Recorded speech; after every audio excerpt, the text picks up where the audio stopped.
The following is a production of the Dallas Genealogical Society. For more information, please visit our website at dallasgenealogy.org. So we get to the fun part of the meeting. This is our presentation, and Beri Kaplan Schwitzer is our executive director from the Dallas Jewish Historical Society. She's a nationally renowned Jewish educator honored by the Jewish Education Service of North America and by the former National Association of Temple Educators, NATE. Okay. She received her certificate of Jewish education from the, pronounce that for me. Spertus, okay. Spertus Institute for Jewish Learning and Leadership, and studied at the Pardes Institute for Jewish Studies in Jerusalem as a Senior Education Leadership Fellow.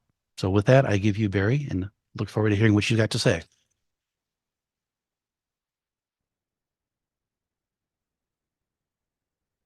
Yes, I have to say there's something about knowing when you've hit the moment of I'm a mother of 22-year-old children, but this is the moment that I feel the most grown up because I found my people. I was asked today to give a chance to talk, but in reality, part of my background is that Caroline and I were talking earlier today of how, what brought us on our genealogical journey. For me, it sure wasn't in Dallas, Texas. It absolutely came in by the way of Las Vegas, Nevada, where I grew up and was trying to help my grandmother connect to her relatives. And so I find such a fascinating way of 40 years of a hobby turning into something I get to do professionally. It's pretty incredible. So I feel like the luckiest girl today. Part of what our goal today in this next few minutes is to really give us a chance to understand what brought Jews to Texas and to share with you, despite what some people think, that not all Jews were of Central Eastern Jewish immigration. And that in fact, not everybody came through New York City or through the East Coast. Not everyone liked bagels. Some people would rather have migas for their brunch. And in fact, some of the more adventurous actually followed some other hardy Americans and other non-Jewish immigrants to find their way for fortune and fame here in the great state of Texas. So with that, that's part of my goal for today is to be able to share with you some of these stories and some of these people of note who made their way through Texas and specifically into Dallas themselves. And while we do so, I want you to kind of think of what are ways that, if you could imagine, just to kind of know my audience, how many of you are familiar with some of the Jewish immigration stories here in Dallas? A few, excellent, good. And knowing how many of you are from, and I know for those of you who are online, I apologize that I'm not following this part in the chat, but they'll let me know. How many of you are originally natives of Dallas? I have a few. Okay, great. I know, define native. Well, and that's a good point, Caroline, because for me, growing up in Las Vegas, knowing that I've lived in Dallas for 25 years, that makes me a native already. But part of it is that I'm trying to establish, knowing that we have been such a part of this, imagining what it was like to move in these small communities as maybe the only or one of a few Jews of not only the flavor of the religion, the culture, the ethnicity. Being Jewish is, it's a rare, especially in the 1850s, could make you very much a rare breed. So I'd like us to ponder, how would we feel if we were one of those few individuals living in that small town? What did that mean for acculturation, assimilation, etc.? And how large, in this case, if knowing if you lived in this area, how many Jews did you know in your own experience? I'd love for us to share that. And what are the disadvantages or advantages of living in those kind of communities? Now, again, one piece that I want to be able to distinguish is the difference between Sephardic ancestry and Ashkenazic ancestry. Does anyone have a feel for that at all? Have you heard those terms? I see a lovely lady in purple raising her hand. Yes, ma'am.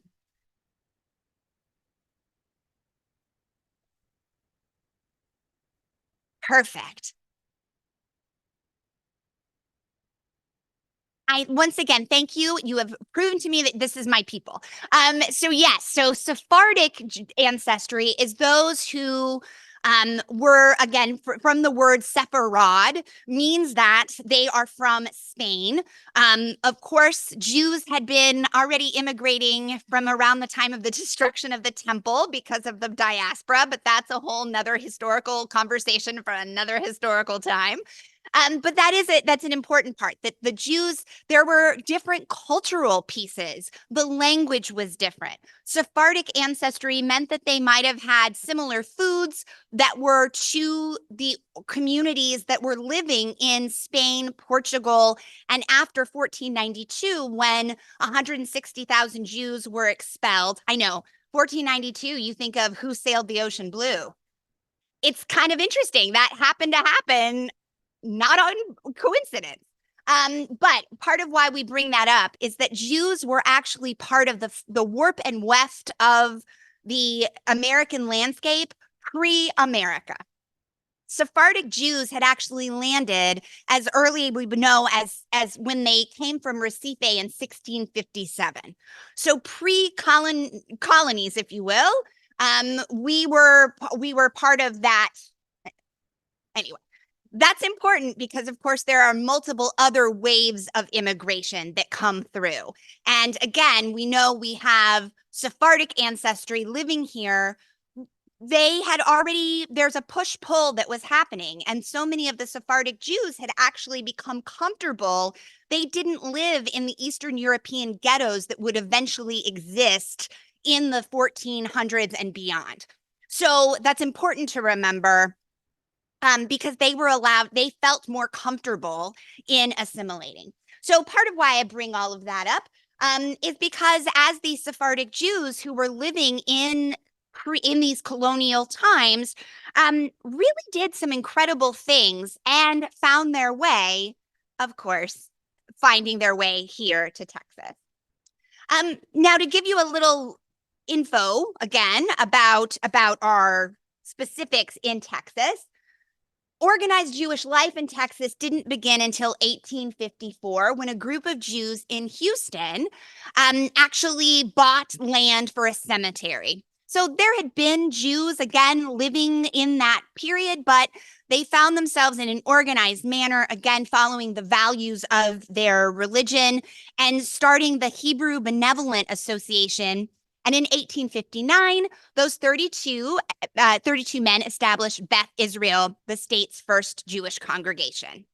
So Houston wins that award. But in the decades after the Civil War, there were congregations formed in cities that have, sadly, no Jewish footprint, or many don't have a large Jewish footprint today.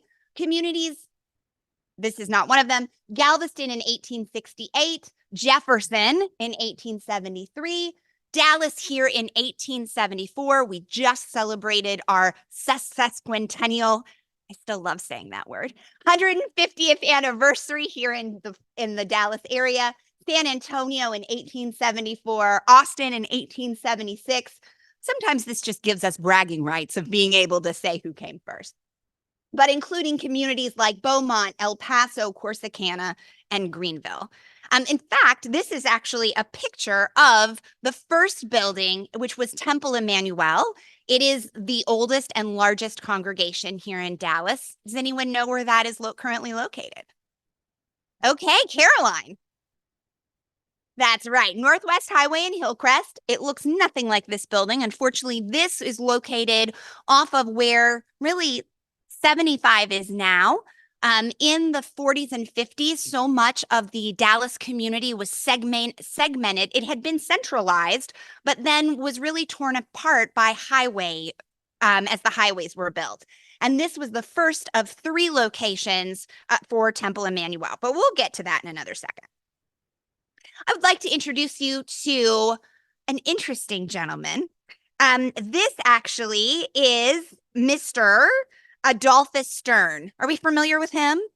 He's kind of charming and handsome, wouldn't you say? He's one of those Sephardic Jews that I want to introduce you to. Again, many of these folks were merchants in Texas as early as 1820 and 1830. Stern himself smuggled arms to Sam Houston, and of course they fought for independence for Texas for Mexican rule. He immigrated to the United States from Germany in 1817, living in Louisiana for 10 years, which in itself, due to the Code Noir laws, was pretty amazing that he didn't get into more trouble knowing as a Jew he wasn't able to own land. So he, in 1826, moves to Nacogdoches, Texas, where he operated a mercantile and, again, smuggled weapons for those who wished to rebel against Mexico. His position as a Freemason helped save him from a death sentence, and Stern went on to finance the two companies of men known as the New Orleans Greys to assist in fighting in the Texas Revolution.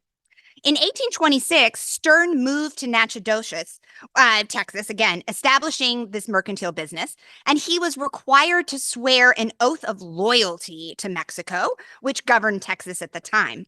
So despite having given this oath, Stern soon became involved in the rebellion, smuggling guns in coffee barrels. My kind of guy. He really loved his coffee. He was arrested and sentenced to death for treason after spies in New Orleans reported his activities. His guards were also Masons and allowed him a great deal of freedom, finally releasing him on the grounds that he never take up arms against the government. Now, here's where it gets interesting. As part of his assimilation, he married Eva Catherine Rosine Ruff. There was a love affair. She was an immigrant from Württemberg, Germany, who had also lived in Louisiana. Again, some of it was, how did he live his life in his Jewish fashion while still also blending and trying to survive? So the couple lived in Nacogdoches, where they raised 7 children. Sam Houston, yes, the Sam Houston, lived with them for a time and was baptized as a Roman Catholic in their parlor. But a fascinating little piece of trivia was that Eva Stern, his wife, served as Sam Houston's godmother. Now, Stern was asked to be godfather as well, but refused this because it just happened to have been the date of Yom Kippur, the holiest of Jewish holidays. So he wanted to, I'd like to think maybe he was the first of an ecumenical type, but found himself in a pickle because, well, it was the biggest Jewish holiday. So with the assistance of the requirements of Mexican law, Eva succeeded in converting Stern officially to the Catholic faith, although he remained a deist. Stern also worked as an interpreter in English, French, Spanish, German, Yiddish, Portuguese, and Latin. He was brilliant. After Texas was annexed to the United States, Stern was elected to the Dallas House of Representatives, where he served 3 terms. In 1851, he was elected to the Texas State Senate, and he died in New Orleans on March 27th of 1852. So he is one of our first interesting pieces of our Jewish Texas puzzle. Oh, Henry Castro. Are you familiar with Henry? Or Henri, as we probably would want to refer to him. When I show this picture to middle schoolers, they often think, I hear a hustle and bustle about this man's looks, which again, in Judaism, we have a blessing for everything, even people who aren't so pleasant to the eyes. I don't know what Henry's story was, but he was not as handsome as Adolphus Stern. But what's a fascinating thing about Henry Castro is that he was allowed to start a colony, specifically a Jewish communal colony in Southwest Texas. And it was known as Castroville, which is 20 miles west of San Antonio. Now, he again is one of our Sephardic firsts. He's described that he descended from Portuguese Jews who had fled France after the inception of the Spanish Inquisition, occupied a position of wealth and status in Southwest France. And during that time, he was appointed by the governor of Texas as to come and be able to be part of Napoleon's honor guard when the emperor was installed, and then made his move after being in France to the Republic of Texas. So indeed, every man had been granted 1,200 acres of land, and single men received 640 acres. 5 years later, a law passed that allowed Sam Houston, the president, of course, of Texas, to grant larger parcels of land. Henri was allowed to start a colony called Castroville. And in fact, Castroville, with his own money, he brought 485 families and 457 single men to start planting crops, etc. And while Castro would eventually lose his family fortune, he continued to lead the little town until his death in 1861. Now, I should point out, he is one of the rare Jews who actually has a county named after him. Castro County in the Panhandle is named in his honor. Again, I'm here to provide you all the useless trivia that you needed this morning. So any oohs and ahs are most appreciated. Now, of course, that leads us to Dallas. And I like to introduce you to the Sanger family. Isaac Sanger was the visionary in this community. And I want to point out that if the Sanger stores hadn't have been such a prevalent piece, our west or our east side of Texas might look very different. It was the Sangers that really took this road, which would eventually really be the railroad. They found their way to every little merchant stop along the route. And then, of course, that becomes what we now have as 35. So a really important piece. But let's learn a little bit more about the family. So Isaac Sanger, the man on the left, was the merchant and the first of the Sanger brothers themselves. The son of Elias and Barbretta Sanger was born in Germany in 1836. And he spent his early years working with his family at everything from winemaking to weaving and selling at neighborhood fairs. At age 13, he apprenticed in a dry goods house. And that led the family to be the first of the brothers were sent to America as each reached 16. So in 1852, after a voyage of more than a month, Isaac arrived in New Haven, Connecticut, to live and work for his mother's brother, Jacob Heller, who I actually am a relative of. A few years later, his brother Lehman joined him, and then brother Philip arrived.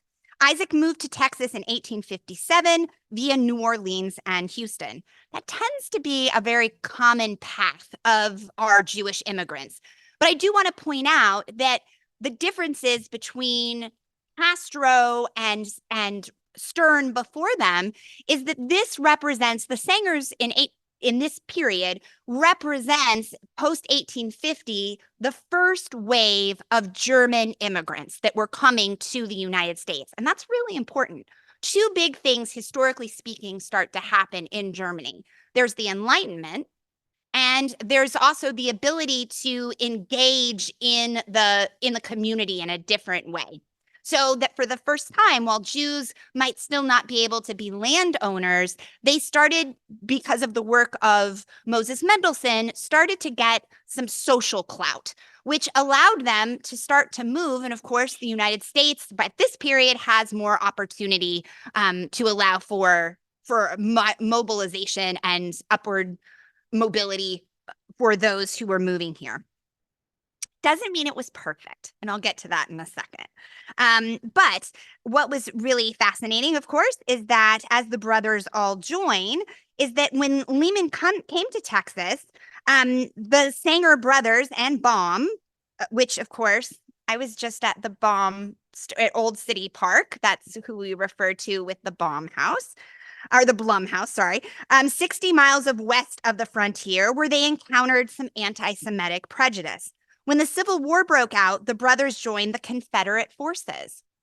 That might surprise. When I teach this to different groups, very often, because of the presence of Jews in Northeast, they think, oh, they joined the Union Army. But so often as immigrants, they felt so tied to the land and the opportunity that it gave them, not to justify anything, but it allowed for that opportunity to be able to feel connection. So therefore, they often fought for the Confederacy.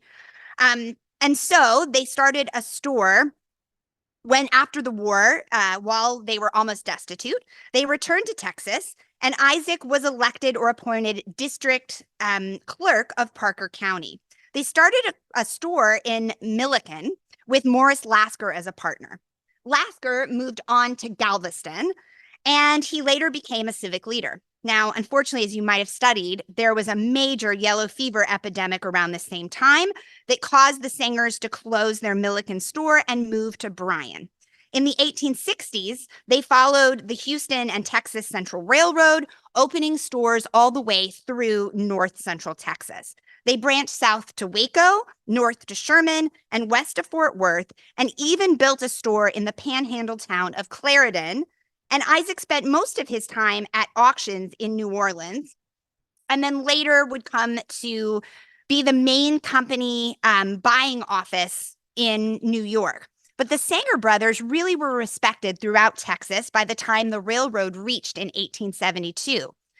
That's where they established their headquarters here in Dallas. By the turn of the century, the Sanger brothers had become the largest dry goods company west of the Mississippi. It's huge. In addition to their retail stores, the brothers established a wholesale business second in importance only to Marshall Field's in Chicago. And Isaac died in New York in January 17th of 1918. Now, I have to say, there were all sorts of attempts to drive the Sangers out of the community. One day, Isaac even received notice to leave the town or suffer dire punishment. A few days later, a skull and crossbones were painted on the door of his store. Not one to be intimidated, I should say, Isaac gained the support of his fellow pioneers by contributing generously to appeals on behalf of the number of fledgling churches in the area. Part of his belief was that we can work together, and he did so again by building interfaith relations. So after serving in the Confederate Army, brothers Lehman and Philip partnered again, I mentioned that store in Milliken, but really became very connected to the Dallas community. Alex and Philip making Dallas their home. And unfortunately, we tried to show a video, but my links weren't working. I want to point out that they really built up the area of the Cedars. How many of you are familiar? You've lived in South Dallas, or you know where the Cedars are? Great. So part of why the Sangers made the Cedars their home is that's where they were allowed to live. We have to recognize that there were still laws of places that Jews couldn't live in this time frame, and that Swiss Avenue was not an open place to them at that time. And so the Cedars became the place of where they could be. Now, I'm very proud to say that, as unfortunately Old City Park having recently changed, we were able to Dallas Jewish Historical Society has just acquired all of the Sangers' china and their stemware. Fanny Sanger, who is married to Alex, the gentleman in the middle, had a beautiful beaded wedding gown that she acquired in France for her wedding. And so we are now the proud owners of that and are really looking forward to putting it on display very soon. So that's just a commercial break for those of us here at the Dallas Jewish Historical Society. Some other additional Texas milestones it's worth bringing up, which is the fact that even during difficult years, right, when times against or anti-Semitism against Jews, or I should say ratios and the inability to allow Jews to go to college, which still existed in the 1880s and on into the 40s, amazingly, the University of Texas, for those of you who are those Texas alums, Sid Samuels and Bell yes, a woman, Doppelmayr were the first in the first graduating class at the University of Texas in 1881. And Morris Lasker, who I mentioned, who was a partner with the Sangers, was elected to the state Senate in 1895.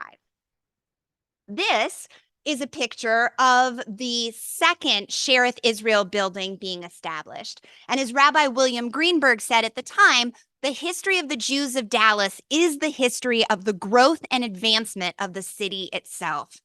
Dallas is amazing things that really helped it to become the metropolitan community that it was, because of the ability to be a frontier trading town, was in part of the work of men like the Sangers and other Jewish communal leaders. In 1872, town leaders convinced Houston and Texas Central Railroad, as I mentioned a moment ago, to build their tracks 1 mile east of the courthouse, and the Texas and Pacific came in 1873.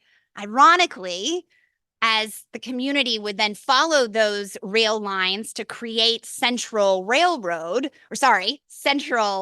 Highway, US 75, that would actually be a shift to the Jewish community, because ultimately the community itself that had been in the Cedars and in that area of South Dallas would then be ripped in half because of the freeway. So who knows? But it's progress, right? Maybe. Okay. So again, just to give you how the Jews were the earliest settlers in Dallas, 12 Jewish community members owned the city's 29 dry goods stores. The Sanger brothers, of course, followed and really believed that their store was an establishment of grandeur, taste, and elegance equal to any of the South. I would love to believe that as a Dallasite that was the case. They also, of course, started to organize their Jewish life. So there is Temple Emmanuel again. In 1882, there was a schism. So we've shared a little bit about Sephardic and Ashkenazic Jewry. And I want us to think of how that also, again, it's sort of think of the five senses, right? So we see things, we taste, there's different foods, there's different language, there's different cultural traditions, even though they all read from the same Torah, the same chapter, week after week, and many have the same organized liturgy within the service. There's still some big rifts and changes between those two groups. So in this schism, Congregation Ahavas Shalom, broke away. And part of that has to do with what I like to call the Jewish wilderness minhag. Minhag is a Hebrew word for tradition. So a lot of these Dallasites were, well, and again, 1850s, coming from this Enlightenment period of German immigration, they knew what it took to survive.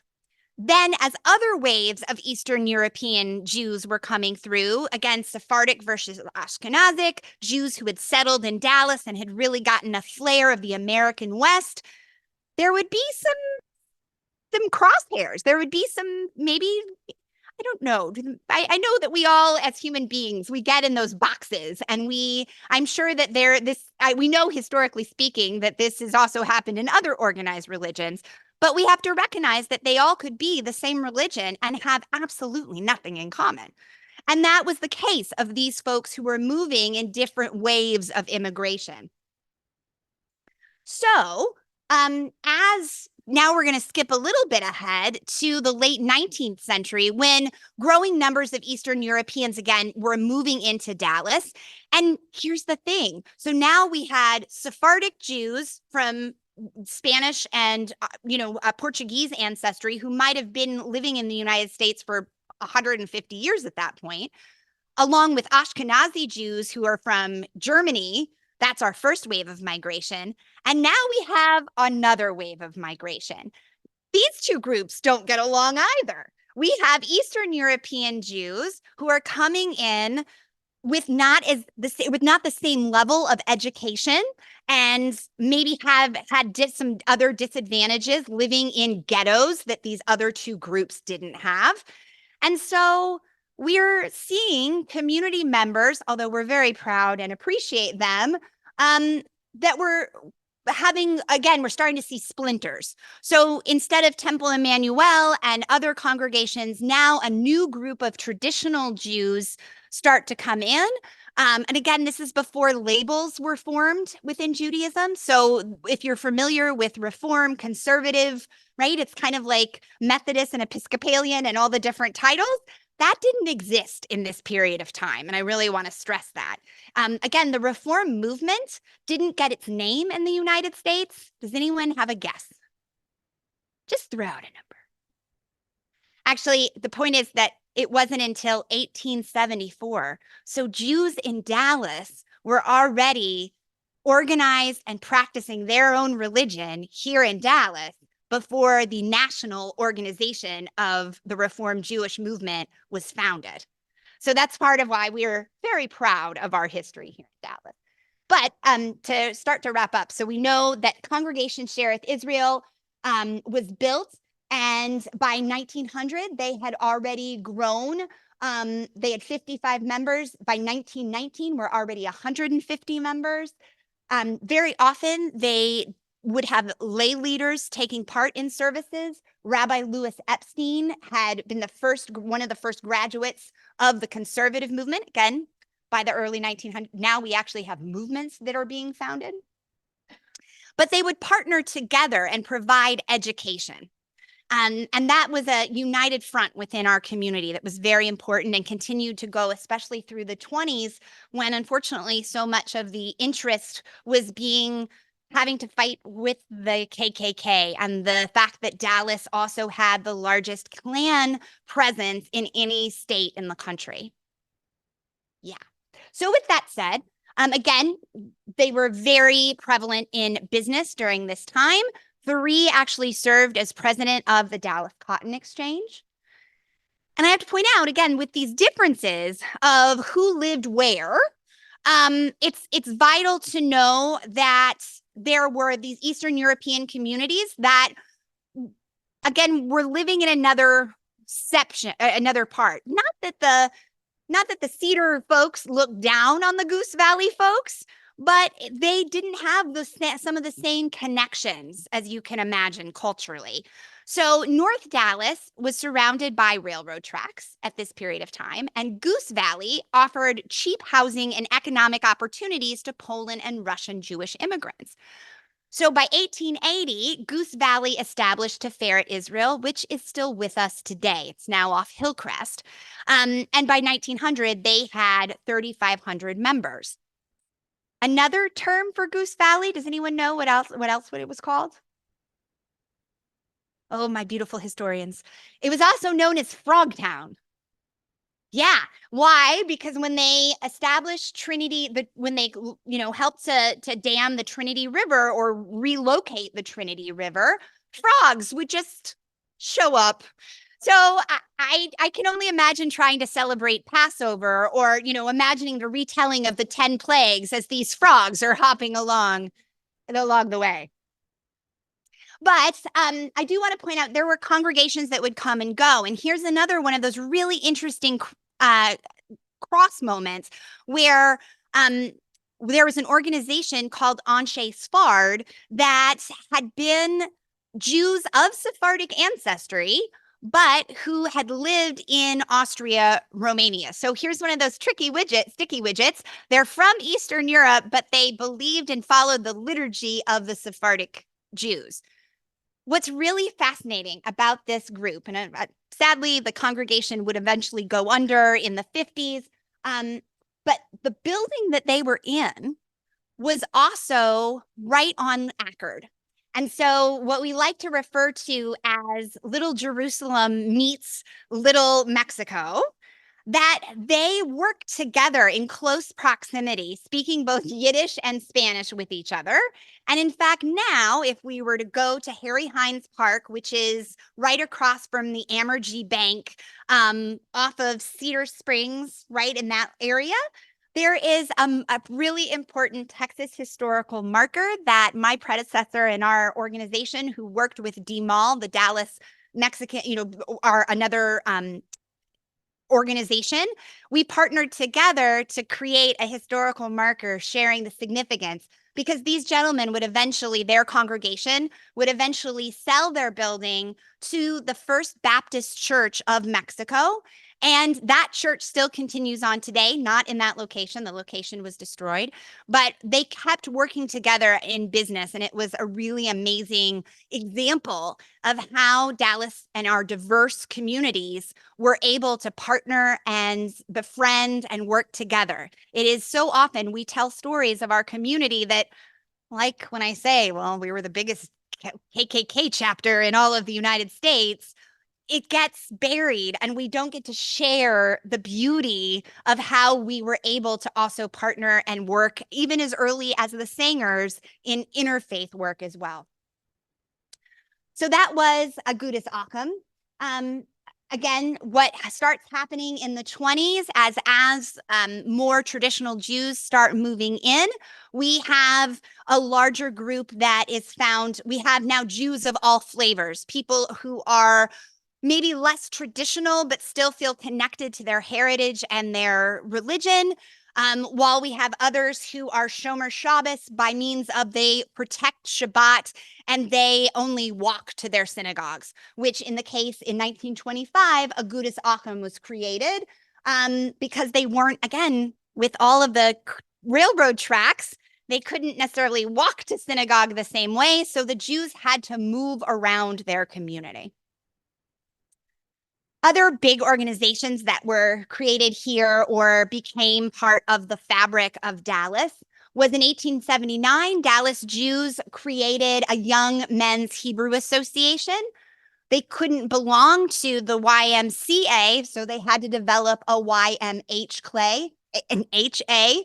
That would eventually become part of a social club, the Phoenix Club, as well as we had an organization called the Columbian Club when Jews, again, not until the 60s, were 1960s, were able to be part of various country clubs. So the Columbian Club served as that window for us. The Hebrew school, not affiliated with any congregation, was, this is seen in this picture here, was a community school organization that provided education for children, Jewish children. Now, amazingly, during these times of opportunity and even though they were still excluded from certain elite clubs, Jews were welcomed into the community's power structure. And so they worked to build the city into an economic and cultural center. So we had men like Arthur Kramer, Ed Teich. In the video, there's a story about Ed Teich that is just a little silly and maybe a little irreverent. But as the men from the KKK were going around trying to recruit members, they went to Ed Teich and said, "We think you'd be a great Klansman." To which Ed Teich says, "But I'm Jewish." And they said, of course, "Well, that's too bad. We would have really liked to have had you." How sad. Okay, but with that said, Herbert Marcus, of course, bringing, who would, of course, is Stanley Marcus's father, and Neiman Marcus is a well-known name, along with the one and only Julius Sheps.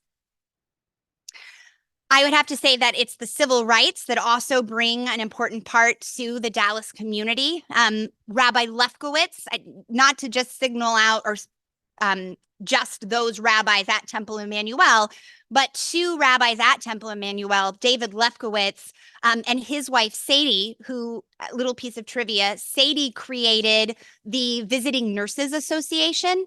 So if you're familiar with VNA and Meals on Wheels, that's because Sadie Lefkowitz made that happen many, many decades ago. And also another piece is that of Rabbi Lefkowitz brought in the 20s a 5,000 person rally to fight the KKK, and their membership dropped drastically after that. And it was Rabbi Levi Olin, through his radio shows and other works with Martin Luther King, and this photo is actually from SNCC, did things with other organizations, very proudly tried to make a difference within the civil rights era. And then we've also had many politicians in Texas and specifically in Dallas, whether they were aldermen or the Texas legislature, in the House, the Senate. We've had mayors like Laura Miller and Annette Strauss, and we currently have folks like Janie Schultz and Kara Mendelson representing us representing all of us as Dallas natives for the city council. And with that, we also, some other folks that were elected into office were Robert Strauss and Hermione Tobolowsky. So I hope today that I have given you a flavor of the commitment and the tenacity, the appreciation that the Jewish community has had for the opportunities that they've been a part of and have been hopefully making here in Dallas for the last 150 years. It also is incredible to think that we have a historical society that is a little different than others. We're not affiliated with the university. We are partners with the Texas Jewish Historical Society, or the the Southern Jewish Historical Society.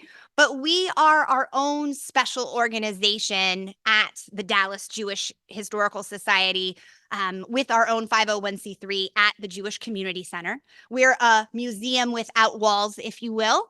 And we are here to provide Dallas genealogical resources for whether it's for any Jewish resources, whether it's Dallas or not.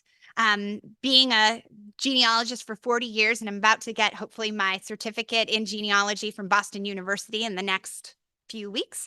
I'm very excited to say now, like I said, as I started, that I could actually be a professional genealogist.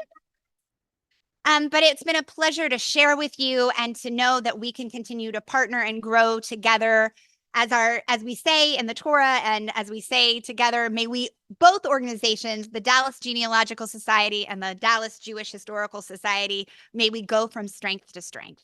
Thank you so much. Thank you very much. Do we have any questions from anybody online when I'm looking for hands here? Well, hold on a sec. Hold on. Any questions online yet? Okay, yes, John Reed has a question.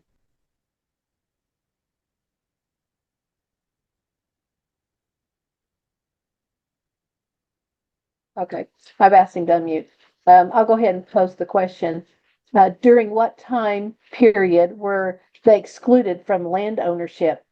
I think that was before the Republic of Texas, said John. That is correct. It was before the Republic of Texas. It goes back to some of the laws that were in place, as this was part of Mexico or with the French, prior to the Enlightenment. I think that there was, even though Jews could own land in Texas following the Republic of Texas and into after the Civil War, there were still restrictions placed on land. So even though we are now, say, if you could own as Jewish folks could own land in the 1890s, they still might not have been able to own land in specific areas. They were still restricted from different communities. I hope that helps, John. May I ask you, why were Jews not allowed to own land? Oh, how much time you got? No, that's an excellent question. I think part of that were certain laws that were placed in place. Most people aren't aware that even through the Johnson-Reed Act in 1924, that limited the amount of immigration, that there were laws that were in place that instead of being, I might present as a white human Caucasian person, but if I had been standing in front of you even up until 1940 and I hope as genealogists you can correct me on this, but for over 60 years, we had to identify as Hebrews. So it's important to kind of, using our 2024 lenses, how we were, how people on census records, it's important to think about those little details. So I think that, why were people not allowed to own land? If I could answer that in a quick on one foot answer, I would be able to solve so many of the world's problems. So, any other questions? Caroline has one. I'm not sure how things are going online. If you can help me. I'll let Caroline jump in here and then we'll go on. All right. You guys must have a large archive somewhere. Yes, ma'am. We do in the Jewish Community Center. We currently, and we are about to expand our footprint. We have a climate controlled vault that allows us to store over 20,000 pieces of ephemera. That is hopefully changing, and that part of my role as executive director is to expand that rapidly, like yesterday, because we also have some offsite storage. And I can officially say that we purchased a carriage from Old City Park to be able to tell the story of the Sangers and the Cedars. And so we have to come up with a place again to be a museum without walls. So correct. And please feel free. I'm happy to anytime be able to give you tours if you'd like it. Linda, how about online? Do we have some questions there still? There's been some interesting comments that have come up. I loved whoever said the fact that they are a native of Dallas and they had never heard of Goose Valley. You just made my day. No, though there's no further questions online. What groups, Jewish groups settled in Mexico? I assume this was after the. Oh, that's an excellent question. So it really, I think part of my question, my answer is a question back. It partly depends on when, because if we look at a timeline, we know from 1492, really the Spanish Inquisition continued on until the 1800s. So there was still opportunities and realities of people escaping because the part of the Spanish Inquisition was not only to limit Jews, but to unify the church in Spain. So it caused, ripple effects for many, many generations to come. And so Jews moved to Central America, to Mexico. Very often they started off as Sephardic Jews, but then again, the when matters in that after the 1900s, and as anti-Semitism increased with pogroms in Europe, or subsequently, unfortunately, with the rise of Nazism, you had Jews coming to Mexico from Sephardic and Ashkenazic ancestry at different periods of time, especially, again, that Johnson-Reed Act, which stopped immigration and created quotas for Jews to come at post-1920. 1924, I want to be historically accurate. Tony, John Reed had a follow-up about housing segregation? Okay, help me. What's the question, John? Sorry, what about housing segregation? That's all I have. I'll ask him to unmute. John, if you would like to Oh, when did it end? He said. expound upon your follow-up question about housing segregation.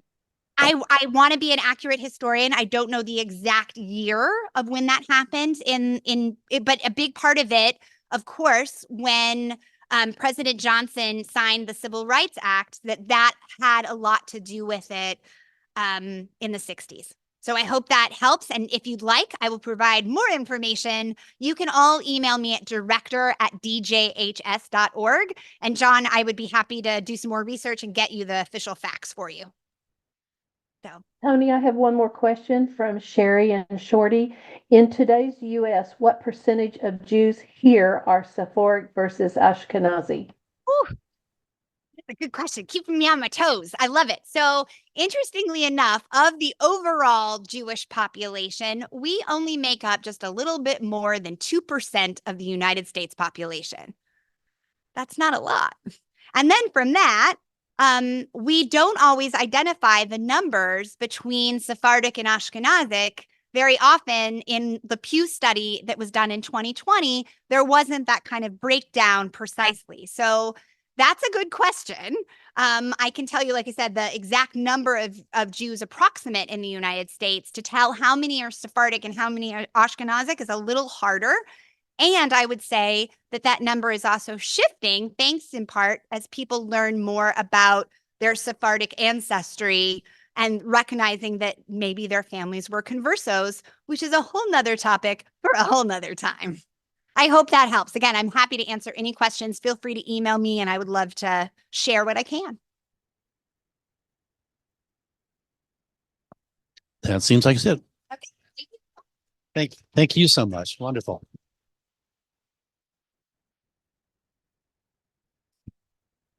All right. This has been a production of the Dallas Genealogical Society. If you're already a member, thank you. Your fees have been supporting these and other society activities. If you're not yet a member, please consider joining now. Go to dallasgenealogy.org and click on the membership tab.